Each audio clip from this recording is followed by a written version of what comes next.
Molt bé, doncs bona vesprada. Retornem a la faena després d'este temps del futur. Tornem al present.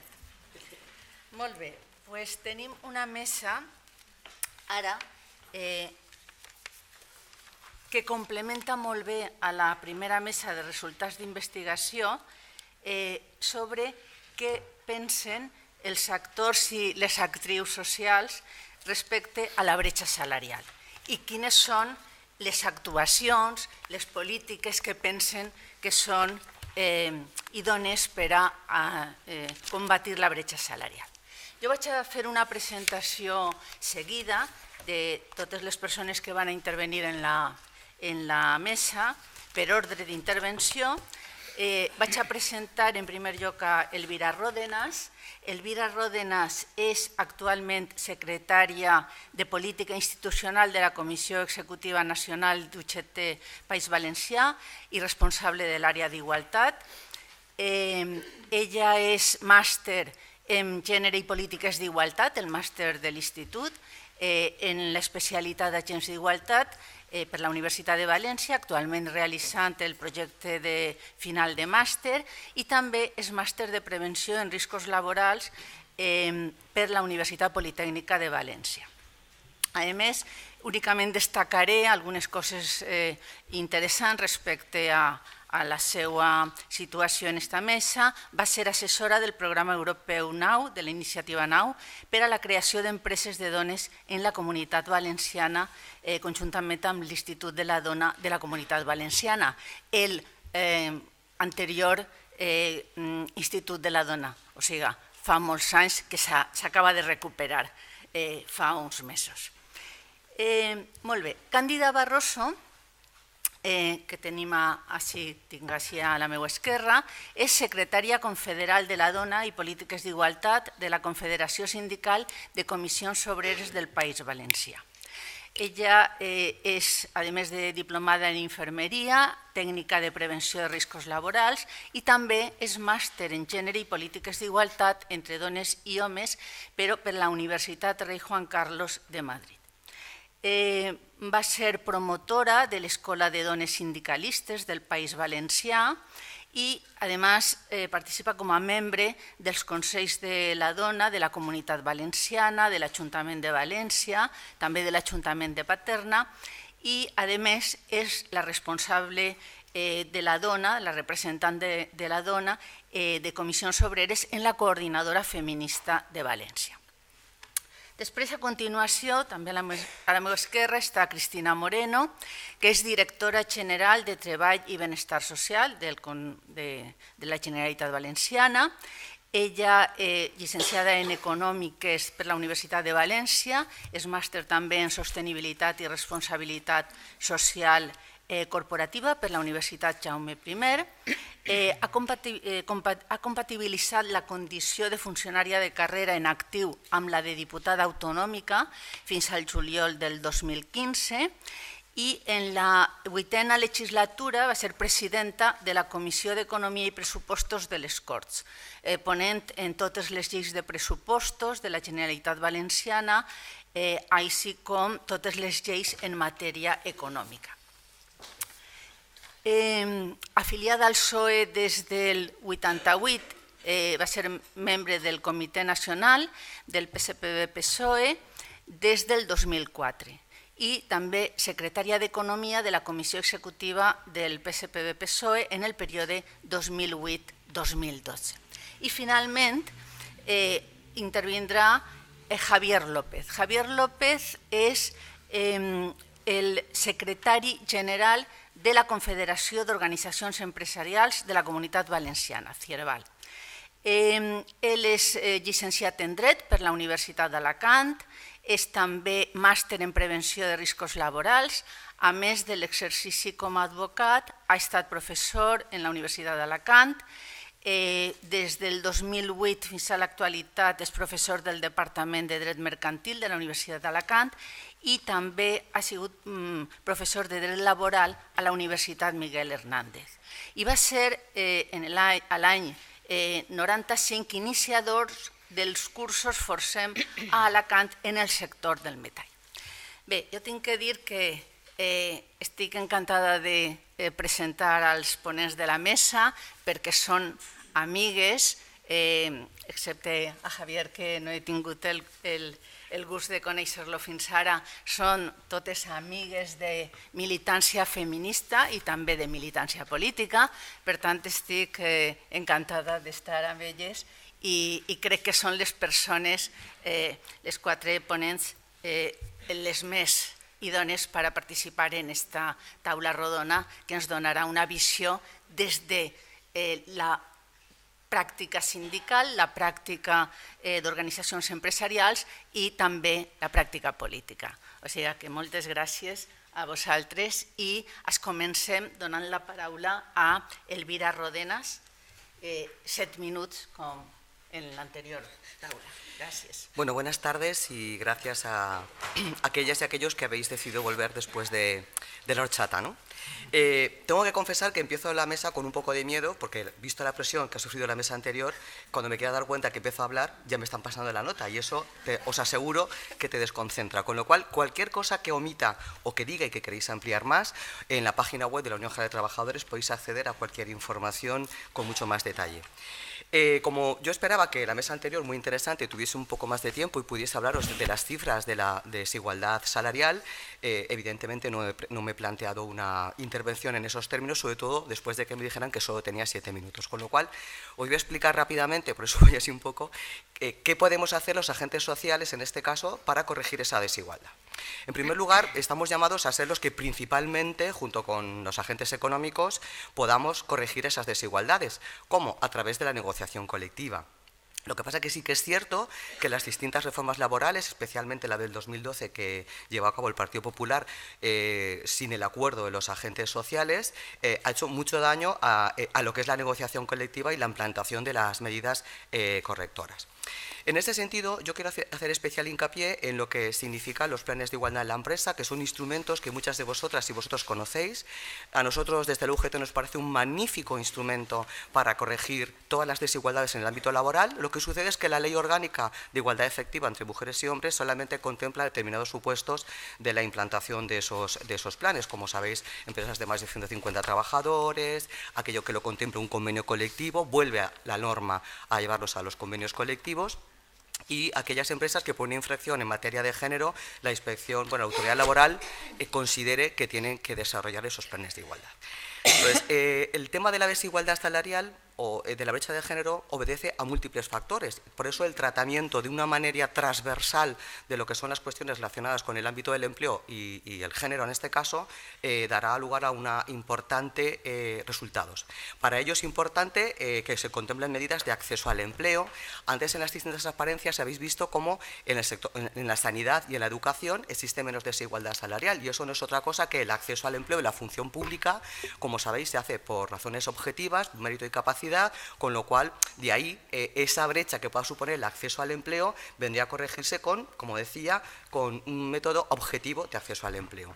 Luego estarían cuestiones como la conciliación de la vida familiar laboral que se han establecido aquí, que también contempla la negociación colectiva y los convenios y los planes de igualdad, lo que es la promoción profesional, lo que es las condiciones de prevención y tratamiento de situaciones de acoso sexual en el trabajo, acoso por razón de género, lo que es también la violencia de género, es decir, múltiples factores que vendrían a poner medidas para resolver las condiciones de igualdad. Pero yo sobre todo me quiero centrar, como os decía, en la negociación colectiva juega un papel muy importante y el último acuerdo, el tercer acuerdo para el empleo y la negociación colectiva del 2015-2017, que encontraréis también en la página web, que está firmado por los agentes sociales y económicos, pues ya contempla en sus distintos apartados medidas a adoptar en la negociación colectiva en planes de igualdad y lo que es para corregir la desigualdad salarial. Yo me quería centrar en la necesidad de los planes de igualdad y la necesidad, visto que la normativa es del año 2007, de que exista un correcto registro de planes de igualdad que permita una evaluación de esas medidas y una evaluación de lo que eso significa empíricamente en si esas medidas están sirviendo o no. En primer lugar, quería deciros que, voy un poco acelerada, quería deciros que ese registro se desarrolló porque la Ley de Igualdad Efectiva de Mujeres y Hombres, que imagino que todos conocéis, no establecía un registro de los planes de igualdad. Yo siempre que he explicado esta medida, siempre he comentado, como decía ella, yo conozco los temas de la salud laboral. Entonces, si todo lo que tiene que ver con los planes de igualdad hubiese tenido la misma consideración de obligatoriedad, de control, de eficacia, de vigilancia que tiene la salud laboral en el trabajo, si os fijáis, la metodología es prácticamente la misma, lo que cambia son los contenidos y hubiera sido mucho más efectiva la aplicación de la Ley de Igualdad. Desafortunadamente no fue así, con lo cual esta Ley de Igualdad, en un futuro no muy lejano, como decían los payasos, esperamos que esas correcciones que tiene que tener la norma se apliquen. Pero yo quería hacer hincapié en eso, en el tema del registro. 3 años después se creó el registro sobre registro y depósito de convenios y acuerdos colectivos de trabajo, que es el Real Decreto 713/2010. Este registro es muy importante porque los convenios colectivos tienen que estar registrados por la autoridad laboral, luego Cristina igual me corregirá o ampliará, y la autoridad laboral tiene que vigilar que las medidas que contempla no son conformes a la norma. Pero claro, si el registro solamente contempla que sean registrados, valga la redundancia, los planes de igualdad que son sujetos a convenios colectivos, excluye aquellos planes de igualdad que adoptan las empresas por acuerdo entre las partes y que no obedecen a la negociación colectiva. Y excluye también aquellos acuerdos de planes de igualdad que son como consecuencia de una infracción de la autoridad laboral por incumplimiento de la igualdad por razón de género. En ese sentido, si una parte importante del registro de planes de igualdad no pasa por el registro y por el control, es decir, solamente existe la posibilidad, que no es obligatorio, el registro, evidentemente, desde la autoridad laboral, que es la encargada de vigilar que se apliquen las medidas de igualdad de oportunidades en los planes de igualdad, difícilmente podrá comprobar que son medidas adecuadas. Y difícilmente podremos hacer, las organizaciones sindicales, las universidades, etcétera, un buen trabajo de poder analizar que las medidas que dicen las normas se aplican correctamente y son esas las más adecuadas o podrían ser otras. Por otro lado, a nosotros nos parece muy importante la necesidad de quienes trabajan en igualdad de oportunidades, y ahí incluimos a los sindicatos, que quienes trabajen tengan la formación, porque da la sensación de que las cosas de igualdad tienen que ver con el sexo y tienen que ver con la conciencia de género, que es una cuestión ideológica. Entonces, no basta con ser mujer para ser feminista y no basta con ser hombre para ser machista. Por eso la formación de los agentes de igualdad y que ellos formen parte de las empresas y también de la autoridad laboral para que desarrollen un verdadero análisis sobre las medidas. Porque si no nos podemos encontrar con que incluso la propia ley establece medidas dirigidas a las mujeres en el ámbito de la empresa que aparentemente son buenas, pero lo que hacen es excluir en el mercado de trabajo. Por ejemplo, la Ley Integral contra la Violencia de Género, en los distintos capítulos que van dirigidos a las mujeres trabajadoras, tanto de la empresa privada como de la función pública, si observáis, son medidas que son dirigidas a ellas, como es la posibilidad de la movilidad geográfica, como es la posibilidad de la reducción de la jornada, que por cierto no tiene derecho a prestación por desempleo, como es la posibilidad de la excedencia y como es la posibilidad de dejar de trabajar en esa empresa. Son medidas que van dirigidas a mujeres que aparentemente protegen a las mujeres en el mercado de trabajo, si ya estoy acabando, pero que, si os fijáis, van dirigidas a ellas y no a ellos. ¿Por qué no la obligatoriedad que la movilidad geográfica, por ejemplo, sea para ellos? Yo recuerdo hace años que la norma que regulaba la contratación temporal, en el preámbulo de la ley, que siempre hay que leer los preámbulos de las leyes porque es el legislador, o porque suelen ser legisladores, lo que querían o lo que pretendían hacer, en el contrato a tiempo parcial pretendían que las mujeres trabajáramos remuneradamente y trabajáramos no remuneradamente. Y eso, como sabéis, el contrato a tiempo parcial tiene unas consecuencias en el presente y en el futuro de esas mujeres y en su independencia económica. Entonces, en ese sentido, para acabar, decir que todavía existen cuestiones muy importantes que corregir, y entre ellas son unas buenas bases estadísticas. Aquí antes habéis preguntado a alguien de vosotras si existía datos sobre mujeres con responsabilidades familiares y desigualdad salarial. Pues no existen.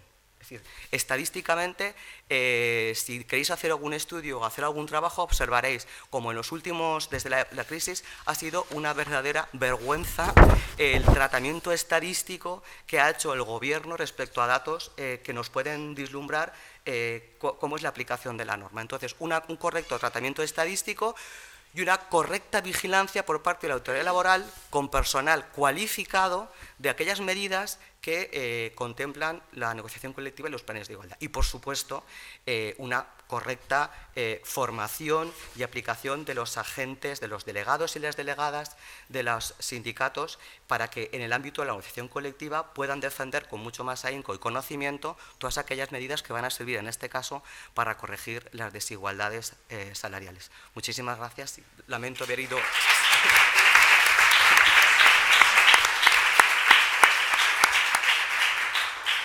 Pues muchas gracias, Elvira. Tiene la palabra Cándida Barroso. Bien.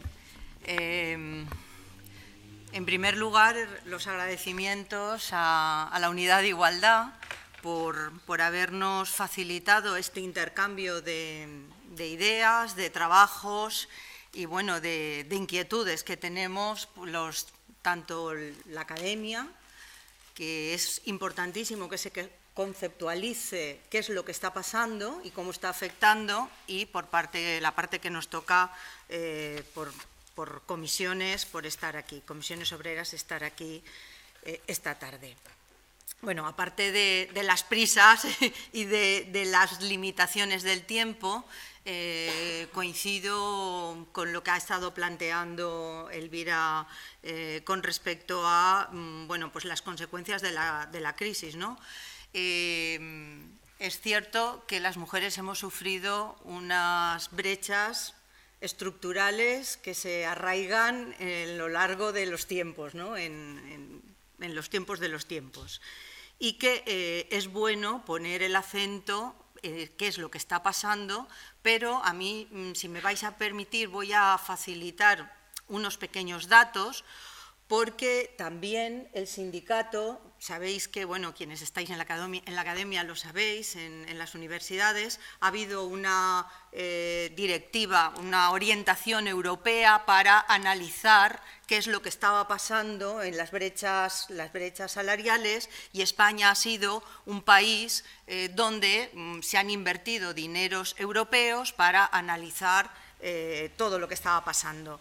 Dentro del sindicato también nos acogimos a esa inquietud y a ese impulso que dan los escasos recursos públicos para poder hacer los análisis y estudios, y este año pasado, bueno, este año y parte del anterior, prácticamente hemos estado año y medio, 2 años, intentando hacer un estudio en profundidad de lo que eran las brechas salariales.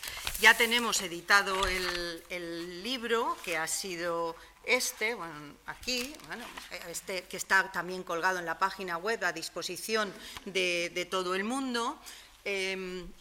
Ahí en el libro, en el estudio, efectivamente se ve cómo hemos intentado estudiar lo que pasaba en los distintos sectores productivos, se han analizado convenios, se han analizado planes de igualdad, pero lo más interesante son, digamos, las propuestas, las resoluciones o las conclusiones a modo de propuestas que desde luego coinciden con lo que estaba planteando Elvira. Claro, si todo el mundo tenemos claro qué es lo que está pasando y las conclusiones más o menos son las mismas, pues ¿de quién dependerá poner freno a esto? Debería de ser fácil, ¿no? Si todo el mundo coincidimos en el análisis, qué es lo que está operando, qué desigualdades están ocurriendo, y que además la igualdad no beneficia a las mujeres, beneficia a todo el mundo. Los países igualitarios, que en esto también me referiré, los países igualitarios, pues el PIB es mayor, salvo excepciones que ahora comentaré, el clima social es mejor, etcétera, etcétera. Pues no sé, quizás como está Cristina aquí, descargaremos todo el peso de la voluntad política, ¿no? En la voluntad política, las voluntades, quienes nos pueden mejorar la vida, ¿no? Desde la política. Aparte de lo que decía el profesor Ariño, de las 5 puntas, que el otro día de las 5 puntas, porque en esto de mejorar la vida de la ciudadanía, ojo, que yo de la jornada del otro día también vi amenazas de poner el acento exclusivamente en la parte social. La parte familiar ya la tenemos y por ende somos las mujeres. La responsabilidad en el tema de cuidados, esa ya está conceptualmente asumida, no por nosotras, esa rebelión que decía, creo que era la profesora de esa rebelión que... No, Pilar Parra era, ¿no? Pilar. Esa rebelión que hay de las mujeres, que no asumimos que tenga que ser así, pero el Estado tiene una labor importantísima en implicar políticas públicas, bueno, y además con presupuestos, no teorizando, sino en los presupuestos. Mirad, hay un dato, porque no ha salido de una manera que yo sí que quiero compartir. De los análisis que hacemos de la brecha salarial, aquí en el País Valencià, una mujer a mitad de agosto, de media, dejaría de cobrar el salario, la media, de esto de las medias, una mujer a mitad de agosto dejaría de cobrar el salario, pero si está... es del sector de la industria, que hay una cuestión rarísima aquí que aún nadie me ha podido explicar, pero vamos, las cifras no engañan. En el sector de la industria la brecha salarial se agranda hasta un 38%. Una mujer, cuando faltasen 140 días para terminar el año, dejaría de cobrar salario. Esto, en términos de brecha, es así más o menos como se explica. Y efectivamente, como había dicho la directora general, con los años de la crisis, pues la brecha se ha ido aumentando aquí en el País Valencià. Pero bueno, yo, si me van a permitir ¿Cómo vamos de tiempo, María Luisa? Bien. Bueno, si me permitís... creo que nuestros esfuerzos por mejorar la brecha salarial se van a acabar bien pronto. Vamos a tener la solución.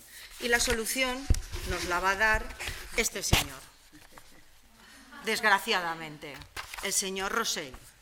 Porque, claro, él dijo que esto de los trabajos indefinidos y fijos y buenos trabajos era cuestión del siglo XIX. Me viene que ni al pelo para sacar estas intolerables y, bueno, pues impresentables a mi modo de entender exposición, cuando sabemos que en este país las rentas del trabajo han bajado del orden del 25%, o sea, el dinero que tenemos, la clase trabajadora, es un 25% menor, y las rentas del capital han subido eso y algo más. Luego, no es un problema de si hay trabajo seguro y fijo, sino hay una renta equilibrada, o sea, un reparto equilibrado de las rentas del capital. Luego, ese es el origen del problema. Es un problema de género, pero también es un problema de clase. Claro, viene que ni al pelo porque también ha salido en las mesas anteriores, cuando hay mayor precariedad, desaparecen las brechas y ya no estaremos reivindicativas las mujeres, porque entonces habrán precarizado también a los hombres. Vamos, ese no es el camino. Efectivamente, como decía, coincidimos, y en las propuestas que estamos haciendo desde el sindicato, una que es primordial para nuestro leitmotiv es una negociación colectiva adecuada. Sabéis que las últimas reformas laborales han incidido de lleno en la capacidad de la negociación colectiva. Se ha debilitado muchísimo la negociación colectiva. Hay cantidad de convenios que no se están aplicando. Hay cantidad incluso de economía sumergida. Por eso coincido con Elvira que es necesario poner unas reglas del juego y que se cumplan, unas reglas del juego pactadas y que se cumplan, necesitamos sindicatos fuertes, respaldados, que se negocie con luces y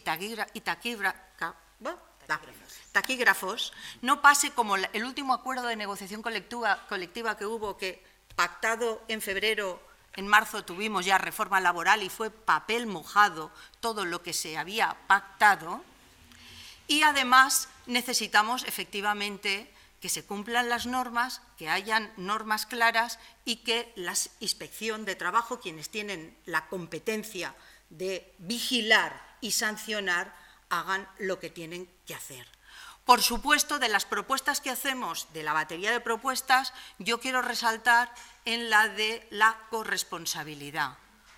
Y la corresponsabilidad, sacando la corresponsabilidad del Estado, corresponsabilidad en las familias y, si queda, también la social y en las empresas, porque en los planes de igualdad, efectivamente, lo que se está trasladando es puramente lo que dice la ley, pero sin fomentar otros usos de tiempo y fomentar otros hábitos a la hora de utilizar permisos y demás. Claro, todo esto abre las brechas.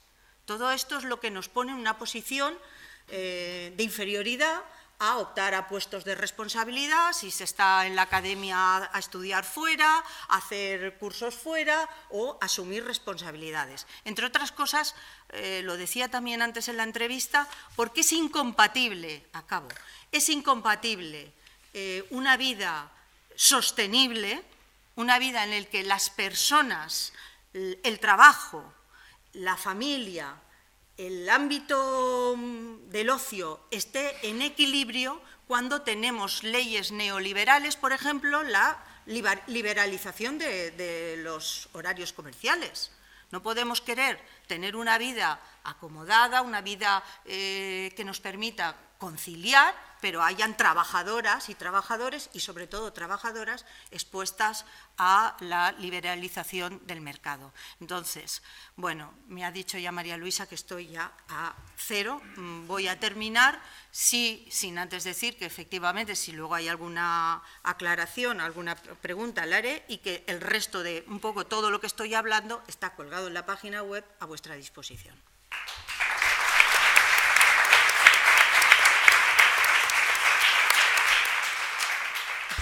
Muchas gracias, Cándida.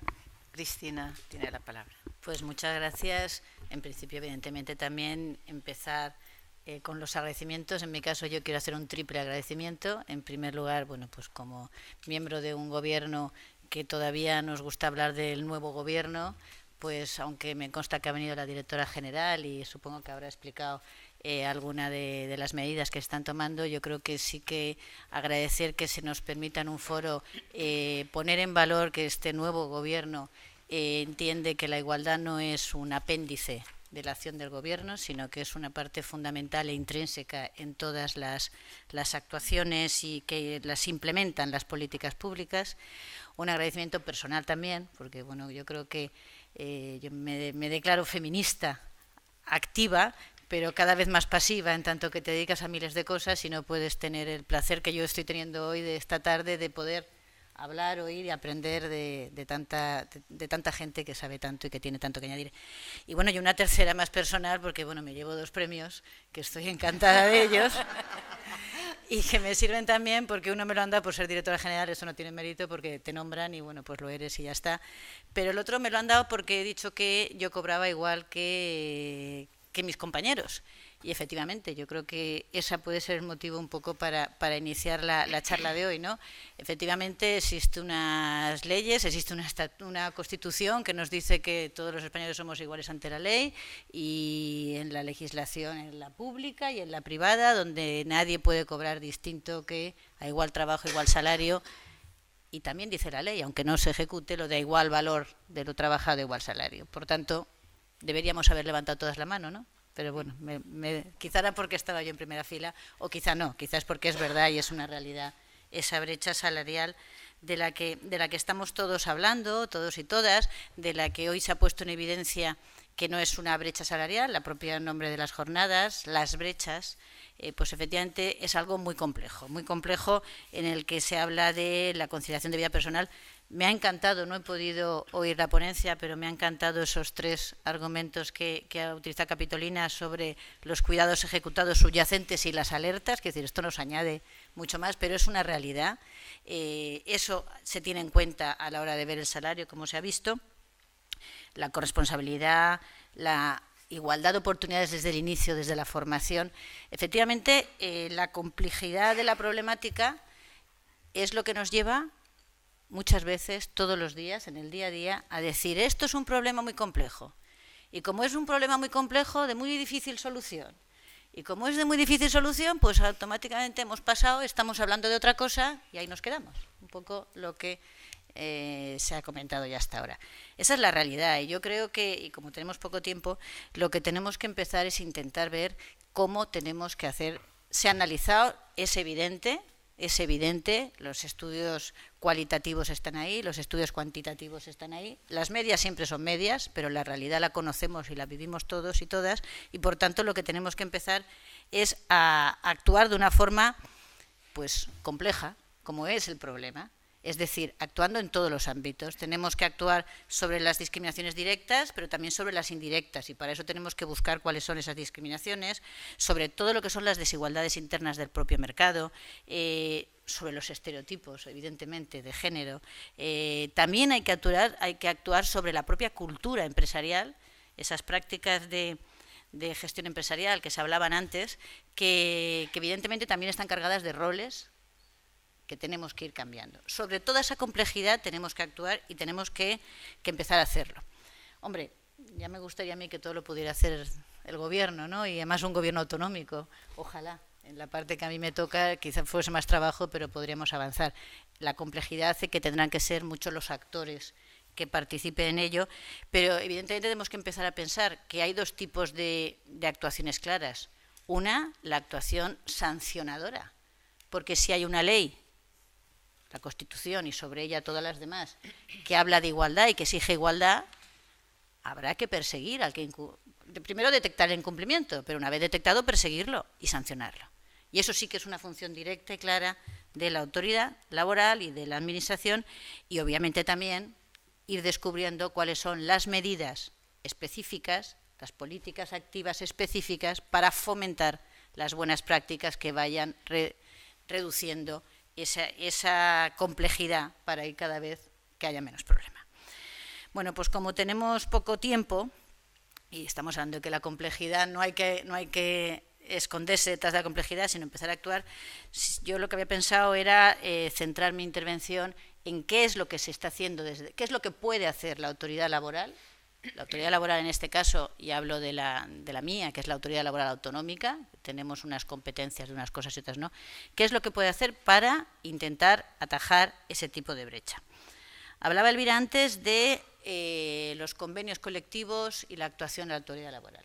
Efectivamente, los sindicatos y los empresarios pactan convenios colectivos, teóricamente pueden pactar lo que quieran. Oiga, no, pueden pactar lo que quieran siempre que aquello que pacten sea conforme a ley. Y hemos dicho que hay una ley que exige igualdad.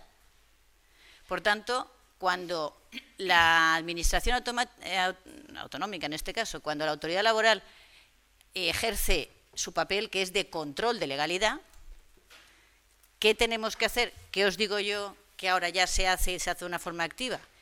Controlar la legalidad en los aspectos de género y en los aspectos de igualdad. Y os digo que ahora se hace y se hace de una forma activa porque toda la vida ha existido el control de legalidad de los convenios colectivos. Nosotros hemos puesto en marcha un control de legalidad un poco más específico, en el sentido de que exigimos que haya un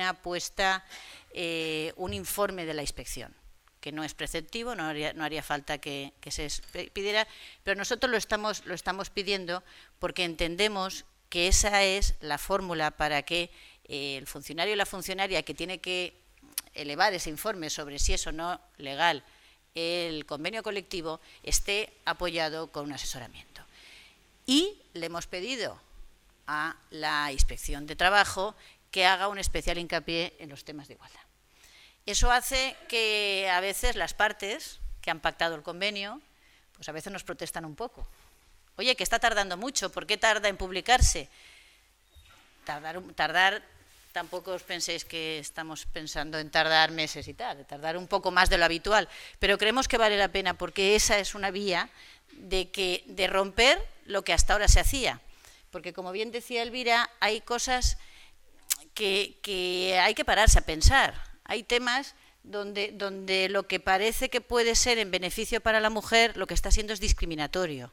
Pero eso, si no se mira con esa lupa que nos han regalado, que os han regalado a algunos, que venía del futuro, si no se mira con el cristal morado de ver las cosas, pues no siempre se ve. Y ese es el control de legalidad que estamos haciendo en ese aspecto. Claro.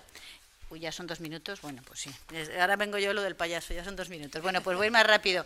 Efectivamente, decía Elvira, las estadísticas son muy malas y el control de legalidad debería ir después unido a que el convenio colectivo que pase la legalidad, que tengo que deciros que son la mayoría, porque si no, pues algún artículo y luego lo cambian y además lo que nos ha pasado es que tanto sindicatos como las patronales no han tenido ningún problema en cambiar aquellos artículos cuando se les ha hecho la reflexión en el tema de igualdad. Pero una vez están legalizados, los convenios colectivos se registran en un registro, pues eso me indica que es la base para sacar todas las estadísticas. Bueno, pues en el registro de convenios colectivos, las cláusulas, que eso sí que es a nivel nacional, las cláusulas sobre igualdad y no discriminación se reducen a 5 preguntas donde dicen, en general, ¿tiene plan de igualdad, sí o no? Ya no dice nada más. ¿Se regulan medidas dirigidas a promover la igualdad? ¿Sí o no? ¿Se estabilizan medidas de preferencia a favor de los sexos menos representados, medidas de acción positiva? ¿Se establecen medidas para prevenir el acoso sexual? Y si se regulan medidas para la protección de las víctimas de violencia de género. Esto es todo lo que de cara a estadística se puede extraer. Es evidentemente que esta es una de esas cosas que tenemos que avanzar mucho más. Este es un registro de convenios a nivel nacional. Una de las medidas que nosotros creemos, lo ha comentado también Elvira, que de cara al futuro, y ya voy a mezclar lo que hacemos con el futuro para intentar acabar y cumplir los 2 minutos, una de las medidas que creemos que hay que avanzar es un registro de planes de igualdad, como bien decía Elvira, que no existe. Somos conscientes de que eso hoy, a fecha de hoy, a nivel autonómico es imposible que lo planteemos, por una cuestión, y os lo voy a decir claramente, puramente de medios. Un registro como toca, un registro que sirva, y cuando digo que sirva quiere decir que se puede hacer el seguimiento, que se puede hacer, necesitamos unos medios, en este caso humanos, de los cuales no disponemos.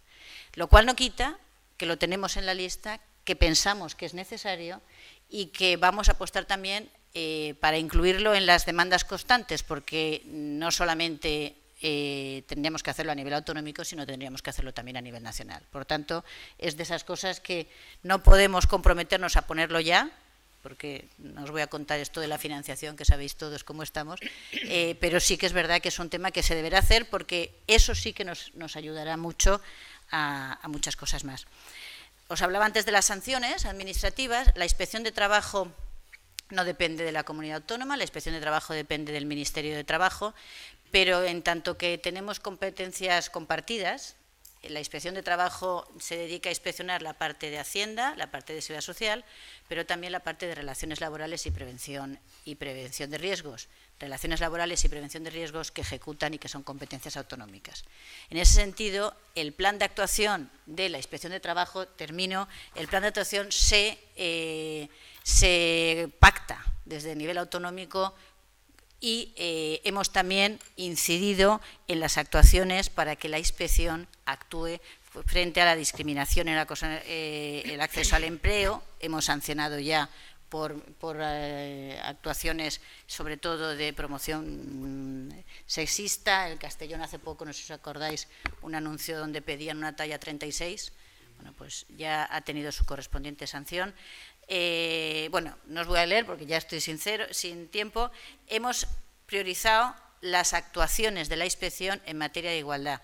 Si tenemos en cuenta que además las otras actuaciones, no solamente con cuestión de género, pero las otras actuaciones, las que buscan la precariedad laboral, las actuaciones en torno a los contratos, ya sabéis y hemos visto que los contratos laborales la mujer es más precaria, la mujer tiene contrato de duración parcial, pues la propia actuación de la inspección ya va dirigida hacia estos temas.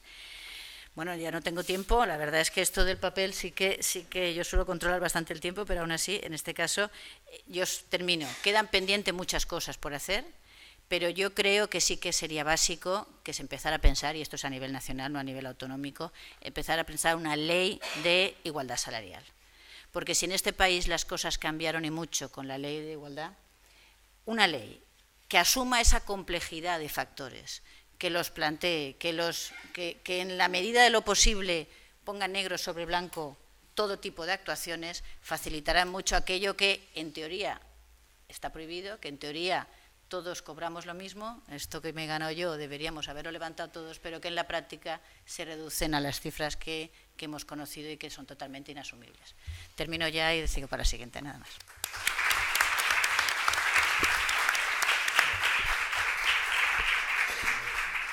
Muchas gracias, Cristina. Javier tiene la palabra. Sí, gracias, buenas tardes. En primer lugar, el agradecimiento va a ser muy breve. Únicamente quiero agradecer, evidentemente, a los organizadores y por cuestiones de tiempo, que como veo que se maneja en la mesa de manera inmisericordia y draconiana, espero que no sea objeto de ninguna atención. Sí que quiero que por lo menos agradecer a dos personas, a Amparo Mañas como organizadora de esta mesa, por la amabilidad siempre demostrada, y a mi amigo Antonio Aracil por comprometerme a estar aquí en esta mesa. Bueno, entramos de manera directa y me ahorro ciertos preámbulos. Pido disculpas de antemano, habida cuenta que no he estado, desgraciadamente, en la mesa anterior y va a ser casi inevitable pues incurrir en ciertas reiteraciones o cuestiones que estoy seguro que han sido abordadas desde diversos prismas, porque esto evidentemente tiene muchísimas caras, no solo como la verdad, como decía Jano, que tenía dos caras, sino que tiene muchísimas más. Es claro que en la materia de igualdad, en materia de retribuciones, tanto en el ámbito normativo como jurisprudencial, vamos caminando hacia una cierta igualdad efectiva. Ahora bien, que existe la brecha salarial existente, obviamente es algo que no vamos a entrar en ello, sino simplemente quiero dar algunos datos que no sé si han salido ya a la palestra. No es un caso exclusivamente nuestro o español. No, en absoluto. Es decir, Eurostat ha mostrado una gran variedad de datos desde hace ya años. España, la brecha salarial es aproximadamente del 17,8%, en Portugal del 15,7%, menos que nosotros. En Francia 14,8%, Luxemburgo es el país que tiene una mayor convergencia entre salarios retributivos, entre retribuciones entre hombres y mujeres, es el 8,6%, Bélgica el 10%, Alemania y Países Bajos con casi un 17%, Dinamarca, que siempre se pone como ejemplo, tiene un 15%, Reino Unido tiene más de un 19%, Irlanda un 14,4%. Es decir, no es una cuestión de mal de muchos, pero sí que es verdad que es un mal evidentemente extendido. En cualquier caso, los ingresos brutos de las mujeres, con cifras del año 2014, eran un promedio de 16,1 inferiores al de los hombres en la Unión Europea, y si no vamos a la zona euro, hay un 16,5% del mismo. Por determinar simplemente dos datos en los cuales podemos basar, es decir, el porqué, buscar ciertas explicaciones que estoy seguro que también, como digo, habrán salido. Es decir, se pueden analizar a base a la dedicación, es decir, al tiempo parcial, tiempo completo, estoy convencido que ya ha sido, y las mujeres, o bien a la edad, a que haré una referencia. Las mujeres constituyen la mayoría de los trabajadores a tiempo parcial en la Unión Europea. Hay un 35% de las mujeres que trabajan a tiempo parcial, sin embargo, es un contrato con muchísimo menos uso para los hombres, que estamos entre un 8,6 aproximadamente del hombre. Todo ello repercute de manera negativa, como todos podemos pensar, en el desarrollo tanto de su carrera profesional, como en el tema de la formación, como en el devengo de su derecho a la pensión, como obviamente a las prestaciones por desempleo. Y todo esto, a su vez, repercute también negativamente en el mantenimiento por lo menos de esa brecha salarial. El tema de la edad, aquí no se produce tanto, es decir, sobre todo en los empleos de los más jóvenes. Posteriormente sí que va divergiendo o va haciéndose más amplio esta diferencia, que aumenta con la edad debido normalmente a las interrupciones que, como sabemos, en las carreras profesionales de las mujeres pues aumentan con la vida laboral. En la Unión Europea, la brecha salarial entre hombres y mujeres se denomina brecha salarial de género no ajustada, ¿no? No se tienen en cuenta determinados factores que influyen en esta diferencia. Hay muchas, Por ejemplo, puedo citar algunas: diferencias de educación, experiencia laboral, tema de las horas trabajadas, que sí, estoy seguro que sale, hasta el propio tipo del trabajo. La brecha salarial representa el promedio de diferencias entre ingresos brutos por hora entre hombres y mujeres. Claro, la utilización del salario por hora como base para calcular esta brecha salarial de género a veces puede enmascarar, y ahora posteriormente lo explicaré, ciertas diferencias que quedan difícilmente bajo nuestro control, como son, por ejemplo, las pagas extras, ciertos complementos, por ejemplo, por rendimiento, por puesto de trabajo, el rendimiento de la antigüedad. Antes lo comentaba con Amparo, es un rendimiento absolutamente masculinizado. Y desde luego no es un rendimiento, mejor dicho, no es un complemento que contribuya precisamente o siempre a la competitividad de las empresas. También remuneraciones temporales concretas que afectan de manera distinta. En cualquier caso, la brecha no es un elemento, y no es por determinar que en la complejidad, como decía Cristina, nos olvidemos, se difumine y como es muy difícil, no vayamos a buscar soluciones, en absoluto. Sí que es difícil, pero no es consecuencia de un solo factor, sino de diversas desigualdades estructurales, también creo que se ha dicho, en el mercado de trabajo. Por ejemplo, diferentes patrones de trabajo, diferencias a veces hasta de mecanismos y de fijación de los salarios de manera institucional. La propia fijación por la propia administración de determinados salarios obviamente también afecta. En consecuencia, está ligada a una serie de factores que son jurídicos, son económicos, son sociales y que van mucho más allá de una sola cuestión de igualdad retributiva para un mismo trabajo. Pero bueno, en cualquier caso, vamos a buscar una serie de explicaciones. Por un lado, la situación individual del trabajador, una mayor formación, una mayor experiencia profesional, incluso ciertos condicionantes como a los cuales ha aludido, como la edad, también la modalidad del contrato. A veces, y para esto los que hemos negociado convenios colectivos, haré una referencia también a la negociación colectiva, pues en un ámbito geográfico concreto pues se dan múltiples diferencias, la dimensión de la empresa, la estructura de la misma, en cualquier caso, como digo, es decir, son fenómenos muy poliédricos. La comparación singular de dos personas trabajadoras de distinto sexo puede encontrar argumentos más que suficientes que expliquen la diferencia retributiva, esa diferencia retributiva. Pero cuando se pasa del plano individual, que podemos entenderlo, al plano colectivo, y ahí entran evidentemente las estadísticas, pues estas explicaciones singulares se van difuminando y pierden validez. De ahí que muchas veces la hipótesis, con la que desde luego no estamos de acuerdo, de que la brecha salarial existe indefectible e inequívocamente por motivos de discriminación. La diferente retribución puede darse entre dos personas que realizan un trabajo igual o un trabajo de igual valor. En el primer caso, si es un trabajo igual, se resulta muy fácil entender la disparidad de tratamiento. No hay causa lícita y, por tanto, evidentemente es censurable y es recurrible. No hay nada que lo justifique. En el segundo caso, sin embargo, la comparación de puestos distintos sí que pueden generar diferencias de criterio en materia de igualdad. Por resumir, diferencia no debe de equipararse indefectiblemente y en todos los casos a discriminación. Habrá que evaluar en cada caso las metodologías empleadas para poder obtener conclusiones adecuadas con el fin de enfocar el tema de forma correcta e ir mejorándolo y adaptándolo efectivamente a una realidad actual que queremos cambiar.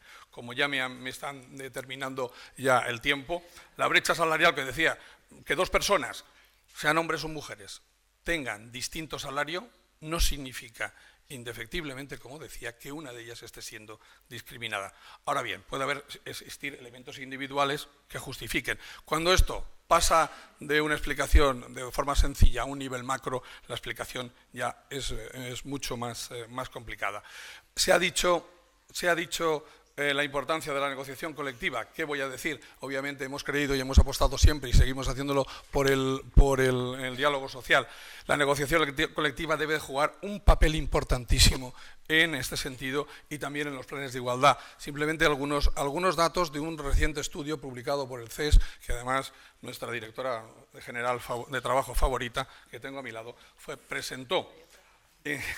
Decía que, como una de las conclusiones, en relación a las cláusulas de igualdad y no discriminación, en el año 14, la cláusula sobre medidas de promoción de igualdad de trato y oportunidades entre hombres y mujeres se dio en el 31,15 de convenios, que afectaba al 44% de asalariados. Estos son datos para la Comunidad Valenciana. La cláusula de medidas de preferencia a favor del sexo menos representado no llega al 10% de los convenios, afectando a un 3% de trabajadores y trabajadoras, en la medida que la materia afecta a 2,75% de los asalariados. No les doy más datos porque ya me han sacado la roja y no la nariz solamente. En cualquier caso, creemos que, por tanto, hay un gran espacio de trabajo, un gran espacio en el que ponemos de acuerdo y, obviamente, abordar este tema desde el diálogo social, involucrar también a la Administración en políticas activas de igualdad, creo que es algo muy positivo para crear empleos de mayor calidad, un beneficio a la empresa, un beneficio a la economía general, una reducción de los procesos judiciales y de las reclamaciones y, en definitiva, una sociedad más justa y más equitativa. Muchísimas gracias.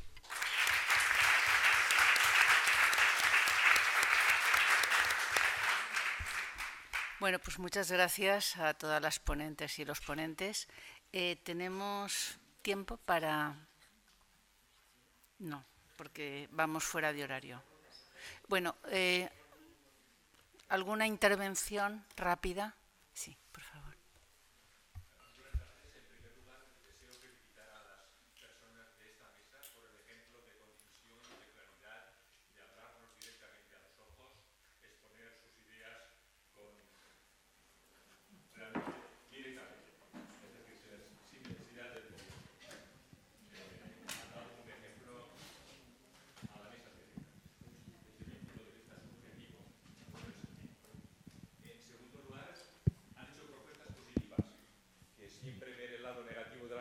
Pues no conduce a nada positivo. Y en tercer lugar, posiblemente yo sea la persona mayor de esta sala en años. Si una persona compara la situación de las mujeres entre los años 60 del siglo pasado y la actualidad, me estoy separando de las brechas de carácter monetario, pero el progreso que se ha experimentado en la sociedad española en el ámbito de la mujer no tiene comparación en la historia española. Comparando datos de España con otros países europeos, no hay ningún país europeo en estos momentos que tenga una situación en términos generales mejor que la española, incluso en el ámbito de las mujeres. Ustedes son reivindicativas, son inteligentes, son claras en la exposición, no cesan de decir lo que piensan. Incluso hace, por ejemplo, 8 o 9 años salió publicado un libro de una persona vasca que se llamaba el libro Miedo a ser, y en estos 9 o 10 años ella hacía una crítica muy fuerte a las mujeres en el sentido de que no se atrevían, de que no era suficiente el esfuerzo. Bueno, pues en los años de este siglo se ha experimentado aún un incremento en todas las áreas. Y en la conferencia hemos oído hablar de que el porcentaje o el índice era de un 0,90 en cuanto a la consecución de la igualdad. Mis datos dicen que en estos momentos las mujeres son más en la educación primaria, son más las tituladas en bachillerato, son más las licenciadas en cualquier universidad, excepto en el ámbito estricto de una especialidad, etcétera, etcétera. Falta valentía, a lo mejor, para ocupar cátedras, para ocupar rectorados, y todo eso llegará, como llegará el momento en tener una presidenta de gobierno y la mayoría de ministras en nuestros gobiernos. Pues, pero sepan esto, que María Carbonell, que era una educadora española y en el siglo XIX ya estaba diciendo que era hora de despertar y de poner en valor los valores enormes que ustedes tienen, pues decía que el siglo XIX había de ser el siglo de las mujeres. No fue el XIX, pero será el XXI. Muchas gracias. Y termino diciendo una cosa, que el feminismo, lo acaba de decir en un artículo de la semana pasada, es el conjunto de personas, hombres y mujeres, que luchan porque la igualdad sea real. Y en esa empresa estamos muchos, hombres y mujeres. Muchas gracias. ¿Alguna otra intervención corta, por favor, porque estamos muy fuera de tiempo? Sí, por favor. Hola, buenas tardes. Bueno, quiero también dar la enhorabuena porque me ha parecido muy buena la intervención de Capitolina al principio y también a esta mesa.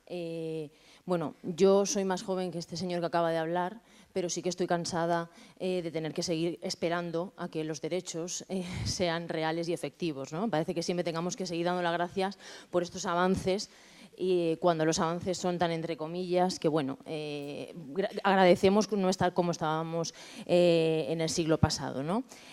Bueno, relacionado con alguna cuestión que se ha abordado a lo largo de la jornada, sí que creo que lo que queda claro, no sé los datos que tendrá el compañero, aquí se han barajado datos no tan esperanzadores de todo el trabajo que queda por hacer, pero sí que en relación a los cuidados creo que está claro, ¿no? A las mujeres estar en pareja, a las mujeres la familia nos desempodera.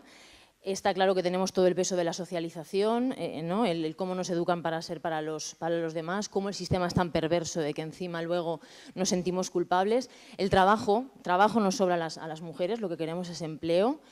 Y además, creo que además el trabajo ya lo hemos hecho, lo tenemos hecho las mujeres. Ahora quien se tiene que comprometer son los poderes públicos para que esas leyes no queden en papel y también los hombres. Yo creo que también les ha llegado, las mujeres hemos demostrado de sobra cómo nos hemos incorporado al mercado laboral, y ahora yo creo que les toca a los hombres asumir esa parte, porque sin esa parte no vamos a poder mejorar, no va a poder haber igualdad.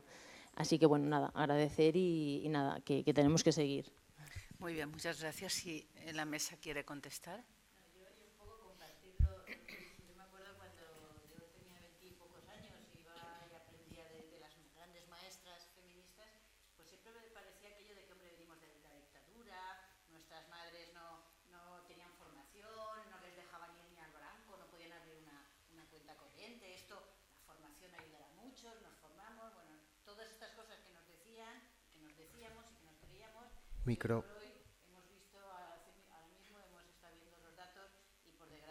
Micro.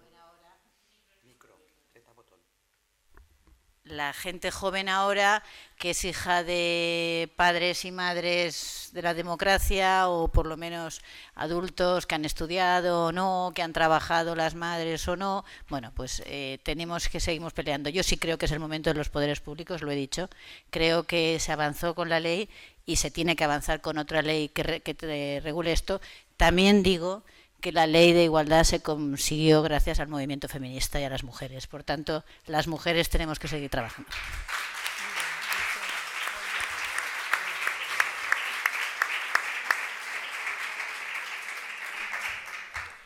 Bueno, yo agradezco a quien dirige o modera esta mesa que nos dé la oportunidad de poder también intervenir, porque también en estas jornadas el uso de los tiempos, si os fijáis, está definido, ¿vale? Entonces, en este sentido yo estoy un poco cansada, y me vais a perdonar que lo diga así, porque como feminista de muchos años parece que esto de la igualdad es una cosa como abstracta, ¿no? Y además se cometen muchos comentarios que no obedecen a la realidad, como luchar y tal. Yo estoy cansada de luchar, la verdad. Voy a seguir haciéndolo, pero todo el tema de la igualdad es algo medible, no es un elemento abstracto, es medible, se puede cuantificar, evaluar y proponer. Y esas propuestas se pueden seguir analizando y mejorando día a día, ¿no? Porque hay una realidad, y es que la igualdad no es una cuestión espiritual, es una cuestión que se hace a través de leyes y a través de pasta, señoras y señores, de pasta. La igualdad cuesta dinero en las empresas y en todos los sitios, porque cuando una empresa tiene que hacer una clasificación profesional adecuada en función de las funciones y las capacidades, evidentemente todo se mueve. Y eso es algo que no siempre interesa, ¿no? A lo mejor hay que hacer medidas atrevidas. Yo recuerdo hace mucho tiempo en mi organización que me sorprendió gratamente, pero no ha llevado a buen puerto, a una medida que era, en aquellas unidades familiares donde una de las parejas, que suele ser la mujer, no trabaja remuneradamente, las cotizaciones del señor que trabaja remuneradamente se comparten con la pareja y a la hora de la jubilación, evidentemente, se comparte la pensión de jubilación. Esto suena un poco raro, ya lo sé, pero había que trabajar también en esa dirección. Veríais cómo sería también una medida que provocaría una incorporación de la mujer en condiciones de mayor igualdad al mercado de trabajo, porque como se comparte los beneficios de las cotizaciones y del trabajo, pues igual también se comparte el trabajo y otras cuestiones, ¿no? Por ejemplo.